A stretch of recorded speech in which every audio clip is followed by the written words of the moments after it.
सुप्रभात बच्चों। भाग 1 के वीडियो में बच्चों पतंग कविता के दोनों खंडों के बारे में हम लोग जान चुके हैं और भाग 2 के वीडियो में इसके बाकी खंडों को स्पष्ट करेंगे। तो आपने देखा था भाग 1 के वीडियो में बच्चों कि किस तरह से कवि ने बच्चों की मनोदशा का वर्णन करते हुए प्रकृति की अद्भुत सौंदर्यता को स्पष्ट किया था। यहाँ तीसरे खंड में बच्चों कवि ने बच्चों की चंचलता के बारे में बताते हुए कहा कि पतंग उड़ाने के लिए बच्चे पूर्ण रूप से एकदम लालायित है, पूर्ण हर्षो उल्लास के साथ पतंगबाजी कर रहे हैं। जन्म से ही वे अपने साथ लाते हैं कपास। कपास मीन्स होता है बच्चों रुई। बच्चों के बारे में कवि ने कहा कि बच्चे जन्म से ही रुई के समान एकदम नाजुक होते हैं, मुलायम होते हैं और इनका संबंध रुई से जुड़ा होता है। किस तरह से बच्चों आपने देखा, जैसे बच्चा जब पैदा होता है तो रुई से ही, रुई के फाहे से उसे दूध पिलाया जाता है। तो कवि ने यहाँ बताया कि जन्म से ही बच्चों का रुई के साथ यानी कपास के साथ संबंध जुड़ा होता है, वो उसी के साथ एकदम कोमल और मुलायम होते हैं। पृथ्वी घूमती हुई आती है उनके बेचैन पैरों के पास। वो पतंगबाजी, पतंग उड़ाने के लिए इस तरह से दौड़ते भागते रहते हैं कि वो चाहते हैं कि क्षण भर में हम संपूर्ण पृथ्वी की दूरी तय कर लें। जब वे दौड़ते हैं बेसुध छतों को भी नरम बनाते हुए, बेसुध मतलब बच्चों बिना सुध के, बिना ध्यान दिए हुए, नरम बनाते हुए। यहाँ कवि ने कहा कि वो छतों पे जब दौड़ते हैं तो छत को भी एकदम कोमल और मुलायम समझते हैं, बिना ध्यान दिए हुए उस फर्श पे भी वो इतनी तीव्र गति के साथ दौड़ते हैं कि उन्हें फर्श भी कोमल मुलायम मखमली बिस्तर के समान दिखाई देता है। क्यों दिखाई देता है बच्चों? क्योंकि पतंगबाजी, पतंग उड़ाने के समय उस पतंग के अलावा उन्हें और भी कुछ दिखाई नहीं देता है। दिशाओं को मृदंग की तरह बजाते हुए, मृदंग मतलब बच्चों एक ढोल की तरह वाद्य यंत्र, और वो संपूर्ण दिशाओं में यानी पतंग उड़ा रहे हैं, उसके साथ बाकी लोग जो है वो उसी ढोल के समान जो वाद्य यंत्र है यानी थाली या कोई भी चीज़ पीट करके आवाज़ कर रहे हैं। यानी पूरी की पूरी दिशा जो है, चारों दिशाओं जो है, चारों तरफ पतंग उड़ रही है और समस्त दिशाओं में उसी ढोलक के समान जो वाद्य यंत्र है उसकी आवाज़ गूंज रही है।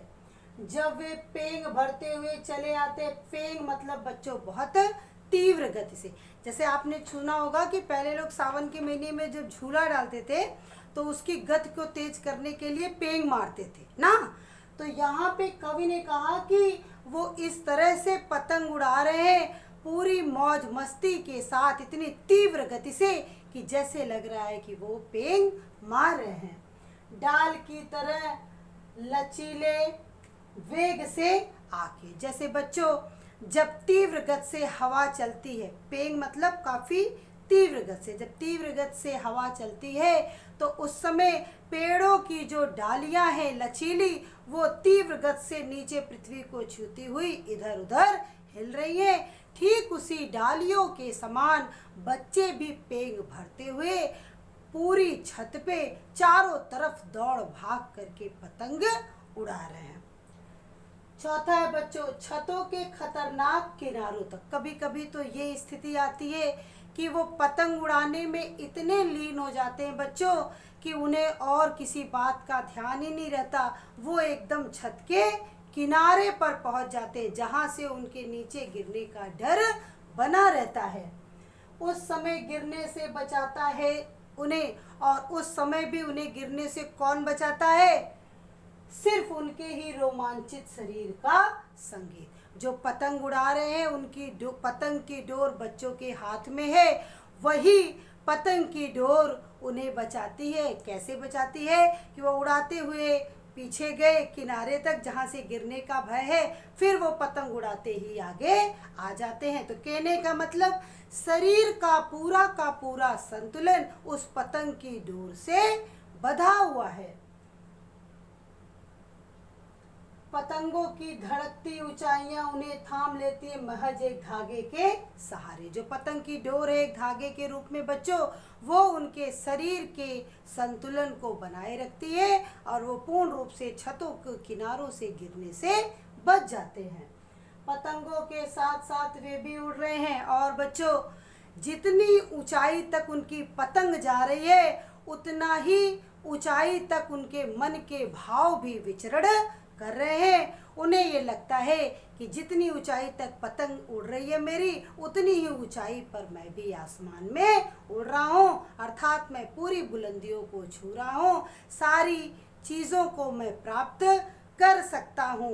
कैसे? उसी पतंग की ऊंची उड़ान का भाव अपने हृदय में रखते हुए, अपने रंध्रों के सहारे वो पूर्ण रूप से उसी डोर के एक धागे के रूप में उस पतंग से बंधे हुए हैं।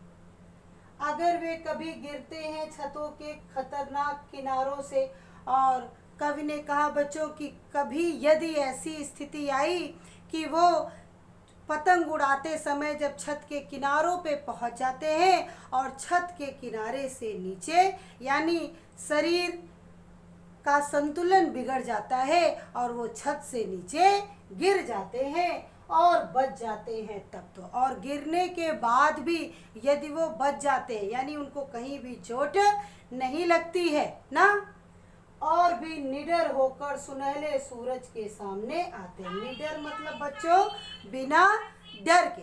तो जब वो छतों से नीचे गिर जाते हैं और उन्हें कहीं भी चोट नहीं लगती तो वो पूरे निडर के साथ फिर सामने आते हैं। कैसे?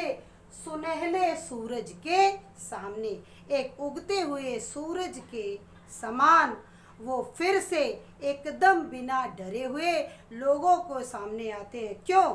मतलब कि जब वो गिर गए और बच गए तो उनका उत्साह बच्चों दुगना हो जाता है। वो दुगने उत्साह के साथ फिर पतंगबाजी करते हैं। उन्हें लगता है कि अब मैं यदि गिर भी गया तो मेरा कुछ भी नहीं होगा।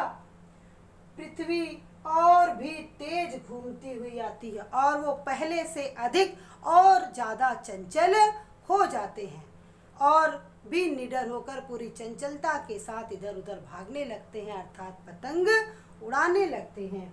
उनके बेचैन पैरों के पास उन्हें लगता है कि मेरे पैर जैसे बेचैन, अर्थात उनके पैर और पहले से भी ज़्यादा चंचल हो जाते हैं, यानी उत्साह उनका और बढ़ जाता है। क्यों? क्योंकि उनके मन का जो भय रहता है बच्चों वो भी पूर्ण रूप से समाप्त हो जाता है। तो यहाँ पूरी कविता में कवि का केवल यही बताना कवि चाहता है बच्चों कि बच्चे जब पतंगबाजी करते हैं तो किस तरह से वो पूर्ण रूप से एकदम प्रसन्न रहते हैं, उत्साहित रहते हैं, लालायित रहते हैं। क्यों? पतंगबाजी करने के लिए। और जितनी ऊंचाई तक उनकी पतंग जाती है उतनी ही ऊंचाई तक उनके मन का विश्वास और अधिक बढ़ता जाता है कि हम इसी पतंग की भांति ऊंची उड़ान भर के अपने जीवन में सारी वस्तुएं प्राप्त कर सकते हैं। धन्यवाद बच्चों। शेष भाग अगले वीडियो में।